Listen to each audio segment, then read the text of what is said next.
Hello everyone, আসসালামু আলাইকুম। কেমন আছেন সবাই? আজকে আরেকটা নতুন ভিডিও নিয়ে চলে আসলাম সাবাস ডে টুডে থেকে। এটা ছিল আমাদের ঈদের কোনো একটা দিন। আজকে গিয়েছিলাম আমার ছোটবেলা ফ্রেন্ডদেরকে নিয়ে হ্যাং আউটে। যেহেতু আমি বাংলাদেশে আসলে ওদের সাথে আমার একবার না একবার দেখা হয়, আর এখন ছিল ঈদের টাইম, এই জন্য ওরা যে যেখানে থাকে সবাই ঈদ করতে দেশে এসেছে, এই জন্য সবার সাথে দেখা হয়ে গেল। এই তো আমরা গিয়েছিলাম সাতক্ষীরার একটা রেস্টুরেন্টের নাম ফ্রাইকো। এটা সাতক্ষীরার ইটাগাছা মোড়ে অবস্থিত।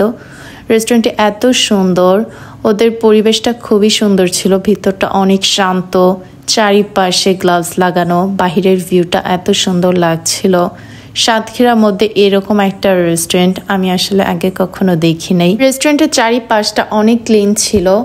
আমি জানি না গ্রামের পরিবেশে এই রেস্টুরেন্টটা কতদিন এরকম নিট অ্যান্ড ক্লিন থাকবে, বাট তারা যদি তাদের হাইজিন মেনটেন করতে পারে তাহলে এই রেস্টুরেন্টটা সাতক্ষীরার টপে থাকবে। আমার মনে হয়েছিল এখানে কিছু একটা মিসিং, কারণ এত বড় রেস্টুরেন্টে বাচ্চাদের জন্য একটা কিড জোন থাকা উচিত ছিল।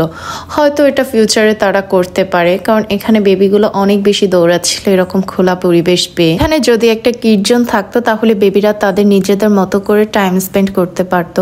এই তো আমি আমার বেবিকে বাহিরের ভিউটা দেখাচ্ছিলাম, আর এদিকে আমার ফ্রেন্ড ওকে আদর করছিল। ও তো ওকে দেখে লজ্জাই পাচ্ছিল। দেখেন চারিপাশটা কি পরিমাণ সুন্দর ছিল, বসে বসে গ্লাস দিয়ে সব দেখা যাচ্ছিল বাহিরে। এদিকে আমার ফ্রেন্ড আজকে আমাদেরকে ট্রিট দিবে, এই জন্য ও খাবার অর্ডার করছিল। দেখেন মাঠটা কত সুন্দর, আর আকাশে কত ক্লাউড। যেদিন এখানে অনেকগুলো বাচ্চা ছিল, সব বাচ্চারা অনেক দৌড়াদৌড়ি করছিল। ওদের দেখা দেখে আমার বেবিকে তো আর কোলে রাখা যায় না, ও ওদের সাথে এসে দৌড়াদৌড়ি করছিল। বাচ্চারা বাচ্চা পেলে আসলে হয়তো এরকম এনজয় করে।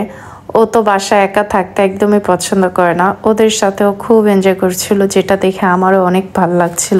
আমিও ওদের সাথে দৌড়াচ্ছিলাম, তার কারণ ওদের সাথে না থাকলে যদি কেউ কাউকে ব্যথা দেয় কিংবা পড়ে যায়, জন্য ওদের সাথেই ছিলাম।